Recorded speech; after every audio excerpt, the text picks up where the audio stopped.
everyone. My name is Carrie Ann Salmon. And I'm Kai Blake, and this is Bengal Talk News. Starting October 18th, the United Students Government will be having a Lights Out event, where USG will be shut down and organizations will not have access to their funds for a week. This event is to bring awareness to the referendum period, where students will have the option to make the mandatory student activity fee optional, or to keep the student activity fee, which is $75. USG President Teron Grant not only wants to have the student activity fee kept, but increased to $100. If the mandatory fee is kept and raised, USG will use those funds to allocate towards organizations' budget and also as an emergency in an event for their budgets if it is exhausted. The referendum period begins next spring, and students will have the option to vote on it during the USG elections. Buffalo State kicked off the semester with its annual homecoming. This year's homecoming consisted of multiple events such as comedy night, a parade, and a lip sync battle. Here's Melissa Burrows with more on this story.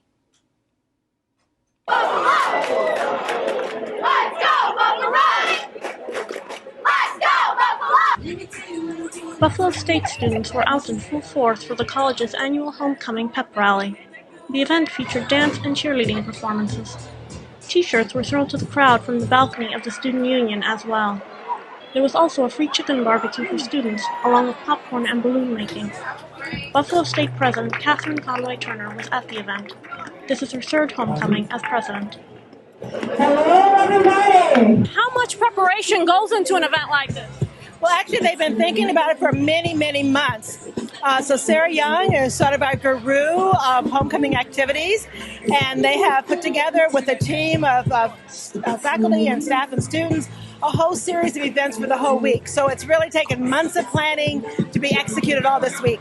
This year, actually, there's something a little different about homecoming.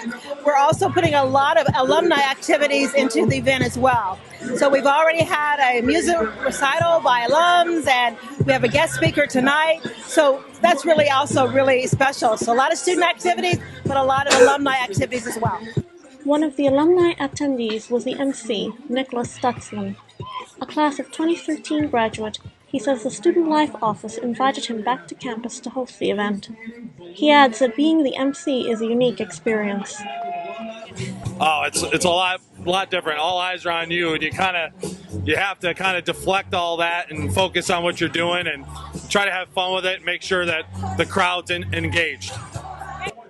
Also at the event was USG President Teron Grant.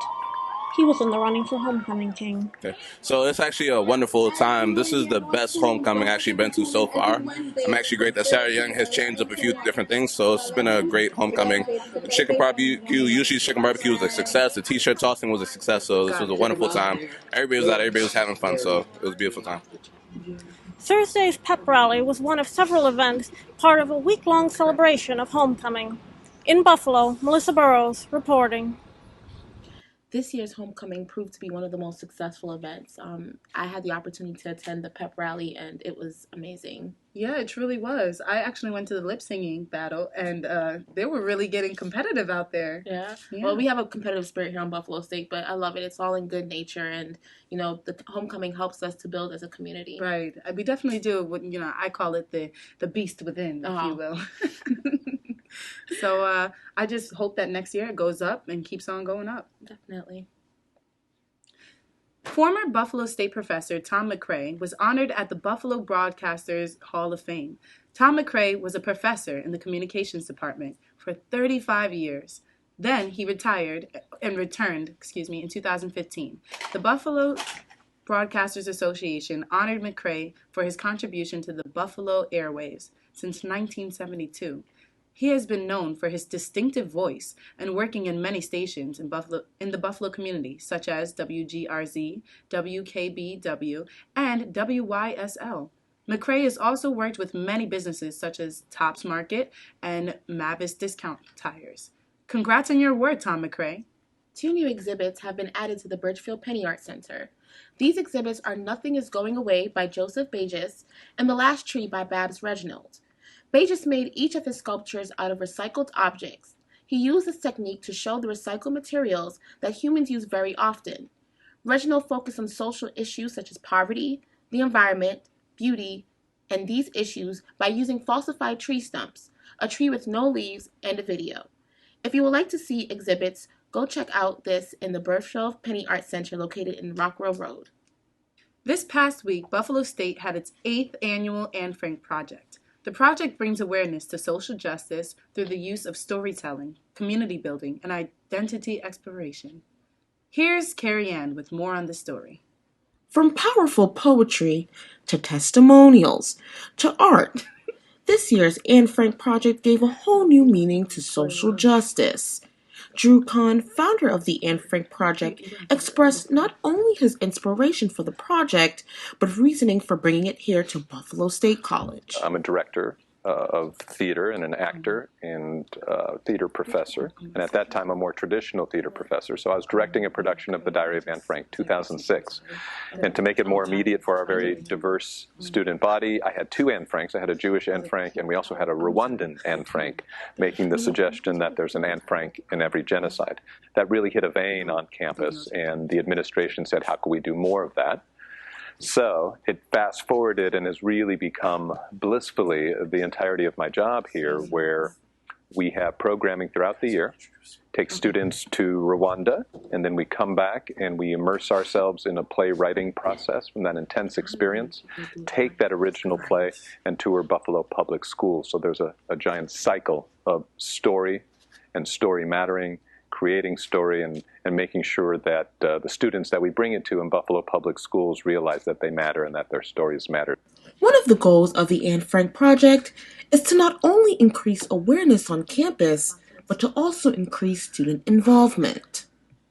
Eve Everett, assistant director of the Anne Frank Project, discusses what students can expect to see at an Anne Frank Project event.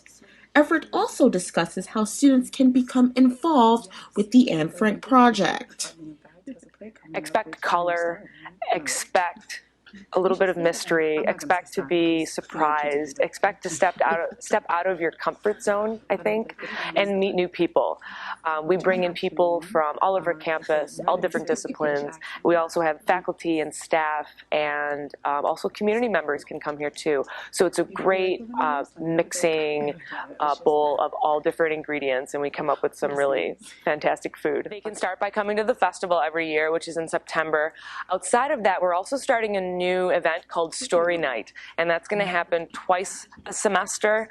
I think the first one is on October 18th, and it's going to be an opportunity for students to come together. It's going to be in the Donald Savage Theater, and we're going to just pull out different topics, what people are really interested in discussing right now. It could be a campus issue, it could be a local, national, or international issue, and we will let them steer the night in what they want to discuss, and we'll just open and close the doors using drama-based education, using story building, so they will be actively involved in telling stories about topics that they care about. So what is the main message Kahn hopes to send through the Anne Frank Project? I think the central issue that I would really like to bring home, especially from Africa and Rwanda, Kenya, where we do most of our work, is that we comes before me. That this idea of community first is something that I hope our students get and activate. To learn more about the Anne Frank Project, you can visit www.annefrankproject.com. Now we have Richard Cabasa with sports. Thank you, ladies. This is a crucial weekend for our football team. After coming off a tight loss last weekend to St. John Fisher, the Bengals are focused on beating Cortland this weekend. Last weekend's 28-24 defeat puts Buffalo State's record at 2-2. A win this weekend on the road would not only build some needed momentum, but also put the team above 500. A fourth-quarter touchdown by St. John Fisher was the downfall for the Bengals, trying to pull away an upset on the 14th-ranked St. John Fisher. Buffalo State is looking forward to a successful road trip. Good luck, gentlemen. Buffalo State, I know, has a lot of upcoming events this week, such as yourself. Would you be starring in any of them? Way to put a girl on the spot, eh? Yes, the theater department has a play coming up. It is called The Mousetrap. by Agatha Christie. It's a British murder mystery, and I am one of the characters in it. I encourage everyone to come out and see. Awesome. BSC TV, I know, is also in the works with producing some shows. Definitely, we have some food critic shows that are coming out. We also have a music show where we showcase artists here on and off campus. Recently found out that we have a record label on campus, Rockwell Records. Yes, that's awesome. Yeah, so tune in for those stuff coming up. And I guess that's as real as it gets. Thank you for tuning in to Bengal Talk News.